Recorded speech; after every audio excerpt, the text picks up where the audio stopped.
morning, everybody. We're finally back. Seems like it's been forever since we created a video. We are finally heading back to the field. Been out of the field quite a while due to the weather. As you can tell, I'm back in my long sleeves again. Had a pretty serious cold front come through a couple days ago. We actually had a low of 27 degrees last night.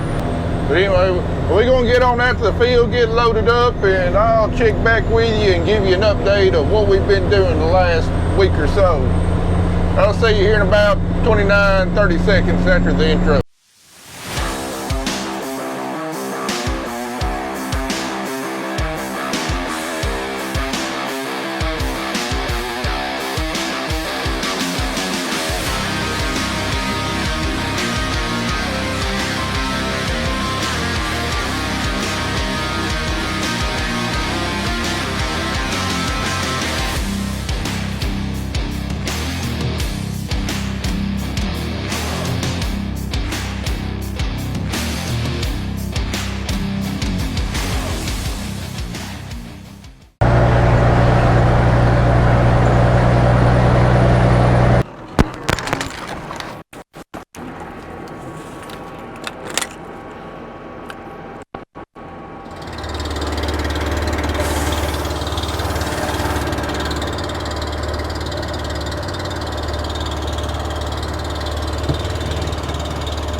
Ooh, my hands are cold.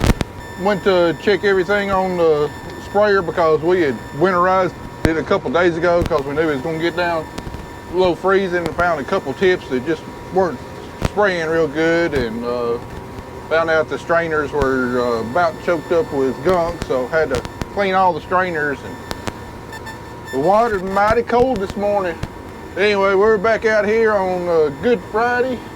We're heading over here to the back of the farm, get started, and work our way up towards the front. I just want to take a minute, let everybody know the reason for Good Friday. I'm sure many of y'all do, many of y'all might, but anyway, Good Friday is the day that Jesus Christ died on the cross for our sins, and then 2 days later he would rise from the grave, which we celebrate as Easter. So I know Good Friday is typically not celebrated, as much as Easter is, but it's just as important as Easter is. So, I mean, well, by the time this video posts, Easter will have already passed. But if you don't know Christ, I encourage you to, just walk into any local church, talk with a preacher, talk with other friends who are perhaps Christians, and make sure you get your life right with Christ, because you don't ever know when your time on earth is going to come to an end. I found that out in the past.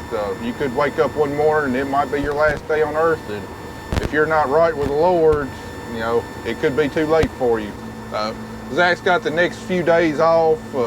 He's only got about a day's left worth of fertilizer spreading to do, and I've got about 3 to 4 days of spraying left to do. So it's still definitely pretty wet out here today, so we're just gonna give it the weekend to dry up. He'll be back spreading fertilizer on Monday while I try and get caught up on spraying. Hopefully we'll be done about the same time, and then we can turn our attention to dirt work. But ever since you last rode along with me, I think we've had maybe 2 or 3 half days in the field just due to the weather. I believe my last video where we were in the fields, the National Weather Service was predicting some really strong storms to come through, and we actually did get some storms that night, and the next day they didn't turn out to be as severe as maybe what was anticipated, but we still got quite a bit of rain. And then 2 days later, we really got hit by a severe storm system. Actually had a confirmed tornado about 25 to 30 miles away from us. I think we got a half day in after that. And then we had another round of rain. This one wasn't all that severe, but it dumped a lot of rain on us. I think total we've had somewhere around 5 inches of rain in the last week. All right, here we are at first field.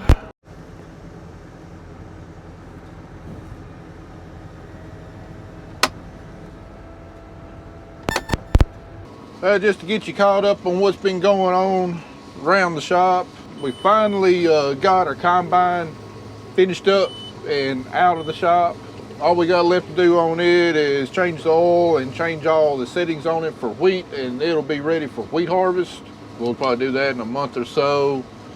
We had a problem with the dash in the water truck. The plastic had gotten old and cracked, and where the screw holes are, a lot of that had gotten cracked out. So we got our JB weld out, got all that patched up. Had a rear door latch on my F-250 get broke. We got that fixed. $230 for a daggum latch. I about had a stroke. And then, not to mention what a pain in the butt it was to put in. We upgraded the lighting above our workbench. Been wanting to do that for a while. Finally had the time to get that done.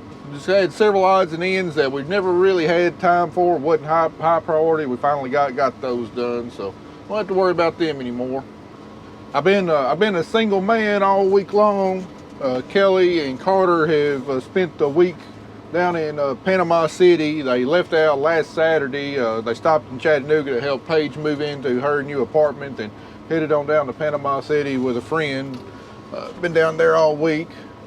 They're on their way back home today, so be good to have them back home. Been missing them. Although I gotta say, their time away has been enjoyable for me too. I've been able to eat a whole lot of foods that Kelly wouldn't necessarily approve of me eating. Probably gained a few pounds in the process. Heck, last night I even had a whole DiGiorno deep dish pizza. I ate it all by myself. It was wonderful. Also got an update for you on that present that someone left in our field a couple of videos ago. If you remember, had a neighbor cut down a tree on his property and push it right next door into our field. They actually pushed it into the exit of a terrace where it could potentially block water, but we tried knocking on the door a few times, never could catch them at home. Finally wound up writing a letter to them and leaving their mailbox because I had no idea what the people's name was or phone number or anything like that. Anyway, the guy got home from work that evening and called me directly. He was actually real apologetic about it. He said he'd actually talked to the landowner's daughter-in-law about it, so I don't know if that's true or not, but anyway, he didn't have a way of getting my number or know how to get my number. He said he would take care of that real quickly as soon as it dried up and get the tree removed. So really glad to have that situation resolved. I definitely wasn't wanting an enemy for a neighbor. I don't like to go down that route unless it is absolutely necessary. So he's going to take care of that, and glad that situation is resolved. I was actually kind of surprised that it went that way because our experience with that type of matter has not been good in the past. I mean, we've had lots of problems with people dumping stuff in our field, from garbage bags, appliances. Heck, we've even had people dump a whole truckload of shingles with nails right into the entrance of our field. We've had that happen twice. Just this last year, after we got our wheat planted, Zach was bush hogging around the fields and found where someone had dumped like 3 or 4 trailer loads of bushes that they had cut down. Dumped it right in the middle of the wheat field after the wheat was coming up and everything. So, heck, we've even found meth labs out in our fields. Old tires, just everything. A lot of our farming here is inside the city limits, and I don't know if people are just lazy or don't want to pay the fee to have stuff disposed of properly at the dump or whatever, but it's not uncommon for them to load up a trailer with whatever they want to get rid of, drive out to the first open field that they see where they think nobody will be able to see them dropping stuff off, dump it, and get out of there. It's definitely becoming a real problem around here. Well, our day has almost come to an end. Been kind of an uneventful day out here all by myself today. The only thing we had happen, had a fitting break on one of on one of the hoses, and it's one of the spare parts I didn't have on me. A lot of the ag places are closed today, being Good Friday, or at least the ones that sell spray parts. I was able to go back to the shop and find some stuff to make it work. I kind of Frankensteined fitting together, but it's held up all day, so we've been running. Definitely not ideal though, being all the way in Jackson, and the only way I've got to get back to the shop is a water truck. We lost about an hour and a half there. Didn't quite get as far along today as what I was hoping. Guess that just means we need to get an earlier start tomorrow, make up for lost time. I think Kelly's just now getting home. She got stuck in a parking lot there on I-65 coming back from Panama City. Apparently there was a really long and really bad traffic jam. She spent about three and a half hours waiting on the road, so she should be getting home. I guess I probably shouldn't ask her what she's making for supper tonight. I probably wouldn't get a very good response to that. Anyway, the sun's about to touch the top of the tree lines over yonder, and as soon as we get done with this field, we're going to shut it down and head it home and see what tomorrow's got in store for us.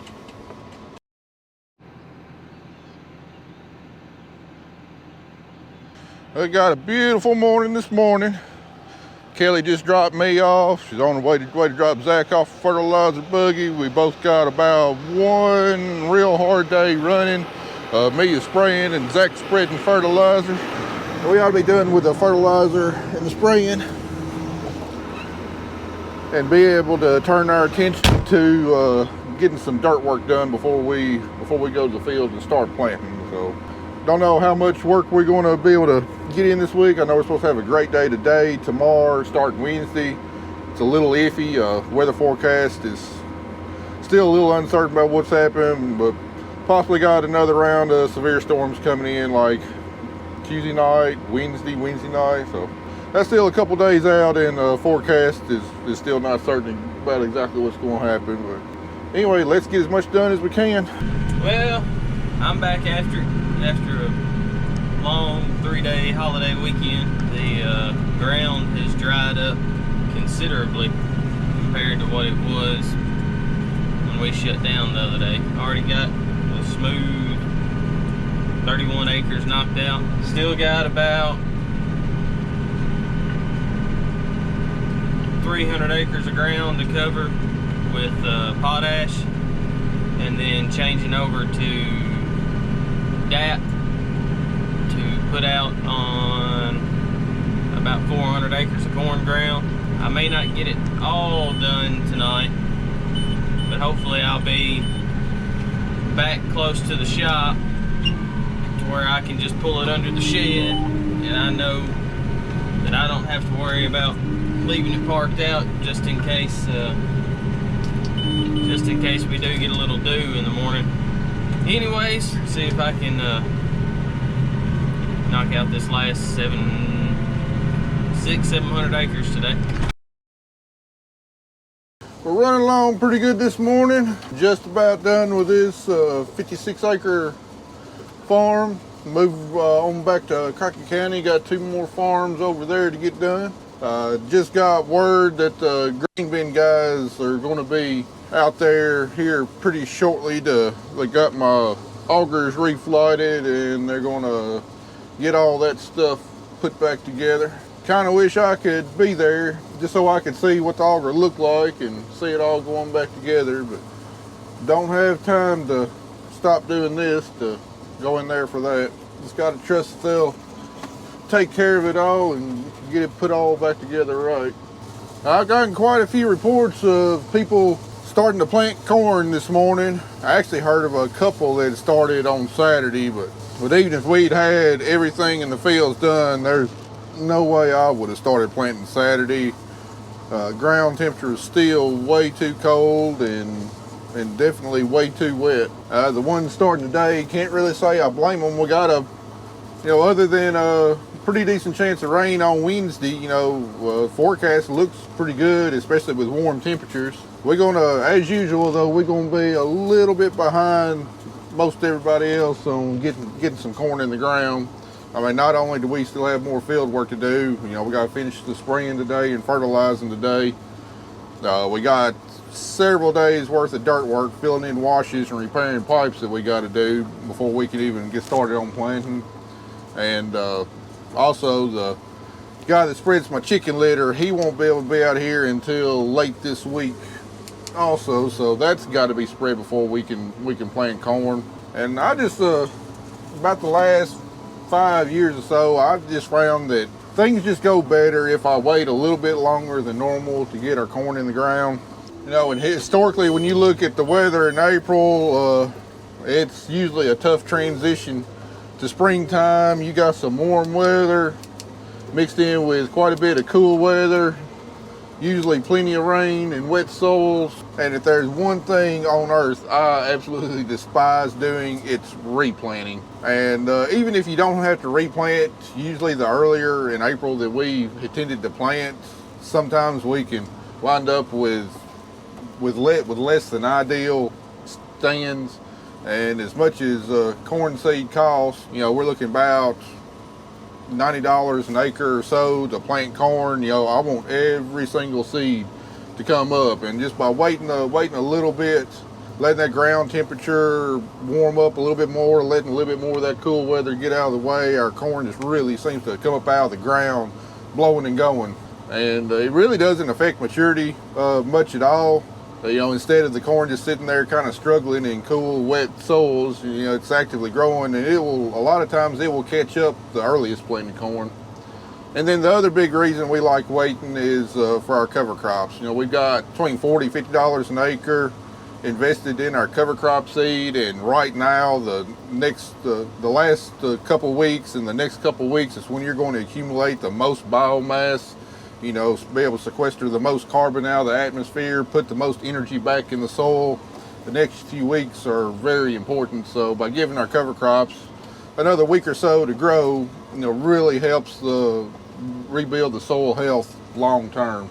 Also, for our corn crop, we've got a pretty high concentration of legumes in our mix. And if you didn't know, legumes are species of plants that, through a symbiotic relationship with bacteria in the soil, can actually pull nitrogen out of the atmosphere, because the atmosphere is like 80% nitrogen anyway, but it can pull that nitrogen out of the atmosphere and put it back in the soil, so it's pretty much providing free fertilizer for our corn. That's not necessarily a reliable source of nitrogen, because we don't know exactly how much nitrogen it's putting back in the soil, but you know, what it does put back in the soil, it definitely helps and can really add to some top end yield on corn. But in order to do that, the legumes have to be growing, so letting them accumulate some more biomass and get bigger just means that they're putting that much more nitrogen back in the soil for us. But anyway, we'll get our planter hooked up here probably this week when this rain comes through, and put some corn seed in it, test the vacuum out, and make sure all we got to do is just hook the tractor to the planter when we get done with the dirt work, and we can go straight to the field. We'll be putting some seed in the ground soon enough. All right, so here's my current situation. I don't complain about too much, except my wife would disagree and say that I complain about driving all the time. But here's my said argument for me complaining about driving. I'm currently driving a 13-foot wide tractor because we have the duals on. 8 months out of the year, I'm driving oversized equipment. I kind of have a grasp on what's proper driving and what is fair for what needs to be done with farm equipment. So here's my gripe. I'm driving in Madison County right now. I'm having to go from one 10-acre field down the road to the rest of the farm that's around a blind curve. I've run into this problem 50 times on this farm. This road has a 25-mile-an-hour speed limit. I'm in the current situation of I have cedar trees right here, and of course this time I'm not going to have any traffic meet me, so I'm going to look like an idiot. Every time I meet some slick BMW or Mercedes right back there where those cedar trees are, and then they look at me like I'm the a-hole because I can't get over so they don't mess up their shiny new car. But if I have to pick between ripping a $400 mirror, busting a $2,500 tire, or you having to spend another 15 bucks to get your freaking car washed, guess which one I'm going with? You're gonna get your car dirty, pimp. So, and I'm sure people are gonna have something to say, oh, Zach, you shouldn't be that way. Well, you know, you're really not gonna hurt my feelings. I got pretty tough skin because I grew up getting messed with, and we don't hold back in my family. So, you know what? I really don't care what you have to say about me because you ain't paying my bills. But yeah, it's not that hard to pull over. I'm gonna get over as far as I possibly can to keep from having you to get your car any further off in the ditch than you have to. But there's only so much I can give up. So, that's my public service announcement. Learn how to drive. That's all I gotta say.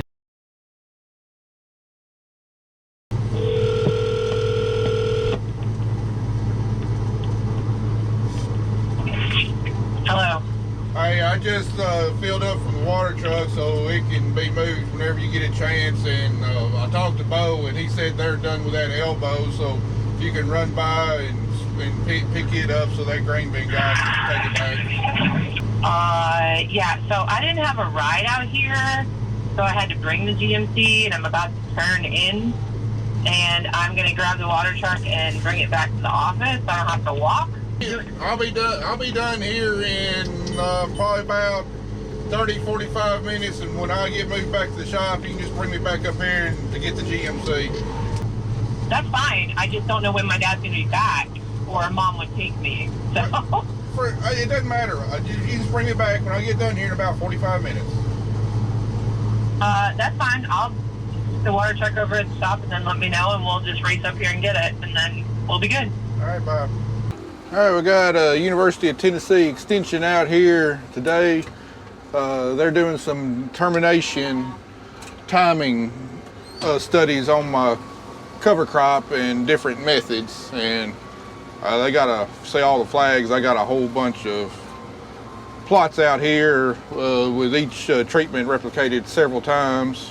Anyway, I just got done spraying my burn down strips on 3 of these plots, and then they brought their little test plot sprayer out here, and then they're going to burn down some plots, and then I think they're going to come back in a couple weeks and burn down some more plots, and then I think the rest they're going to leave until planting. They're going to use a roller crimper on some plots to test the termination that way. You know, they got several different replications out here, but this is the 3rd year that they've done it on me, and it takes a little bit of time to put all these plots in, but it's really good information that'll be beneficial. It'll be beneficial not only to me, but a bunch of other farmers in the area who are, you know, wanting to go to planting cover crops and building biomass and sequestering carbon in their soil, but it also gives them the information that they need to determine, you know, exactly how they want to terminate the cover crops, how long they want to let them go before they kill them, and whatnot, so they don't suffer a real serious impact on their yields in the in the first year that they're trying it out, before they have a chance to experience for themselves all the ins and outs of growing cover crops. I know in past years studies where they've done this, my method of terminating the cover crops, spraying these strips and then planting green into the strips and terminating the cover crop, then generally provides the best balance of biomass, but still getting a good standing crop. Where it's just left to grow and then trying to plant cotton into a thick biomass that doesn't have any strips burnt down, it can definitely be problematic some years. And getting that seed into the soil like it needs to be. I think also Dr. Raper's plans on this is to use an absolute minimum of herbicides on it, just to try and get some weed ratings on these different plots to see what kind of weed control we're getting from the different levels of biomass out here. It's that information right there is really beneficial to farmers, because we're losing herbicides at an alarming rate to weed resistance, and we've got to turn to other methods of weed control. And it's my personal belief that we can't go back to cultivating the ground and plowing the ground up to control weeds, just because the soil loss is too immense. And once you lose that soil, you're not ever going to get it back. So we've got to find ways to be able to no-till, but also control weeds without strictly relying on chemicals. 5:30, after a few minor hiccups, knocked out the potash on all the ground. Now I'm going back on 4 farms that we've got where we can't really spread chicken litter, putting out a shot of DAP. And actually I've already spread DAP on 2 farms. I ran short on potash, and the co-op only had 1 truck free to get some more potash for me. So luckily I was on 2 of the bigger farms where I needed to run out the DAP. So I ran out about 4 tons of DAP real quick, got one of the hoppers empty, and he ran back to go get my last 4,500 pounds of potash I needed. So after playing Ring Around the Rosie with fertilizer, we are finally coming up on the home stretch of getting this starter fertilizer put out. But I'm wrapping this field up, gonna try to get moved down the road at 5:30 in the outskirts of Jackson while everybody's trying to go home. What could go wrong? There's a sprayer over there. I think they're about to get it unloaded and spray the early burn down plots. All right, we just got done with our next to last farm. We got 30 more acres left on the last farm. About to move over there, but before that, I'm gonna go ahead and top off with enough chemical to get me done over there. We're gonna have to hump to get it done before dark, but even then, we'll probably have to run a little bit past dark, even though I don't want to, but we gotta get done today so we can get started on the dirt work tomorrow.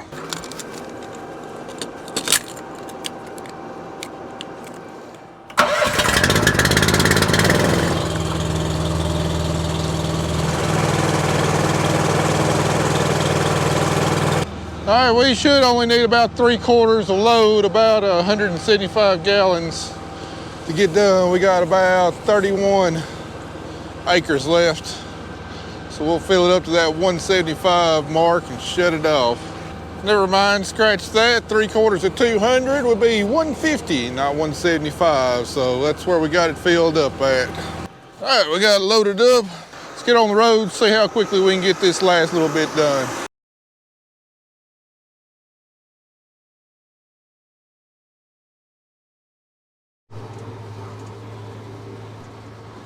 Well, we just had to turn the lights on, but we are on our last field of the last farm. Got about 7 acres left and we'll be done. So we're just gonna go ahead and get this spraying wrapped up so we can get hooked up to the dirt pan very first thing in the morning and get started moving some dirt around. I haven't heard from Zach in quite a while. I know he was running a little bit farther behind than what he hoped. I think he got swapped over to DAP about 2:30 today, and he really doesn't have to put out a whole lot of DAP because we get the majority of the DAP we need from the chicken litter, but he's got to hit a few spots on most all the farms, so he's got a lot of running up and down the road to do to get the DAP put out. But I think he's going to try and get it done this evening, though.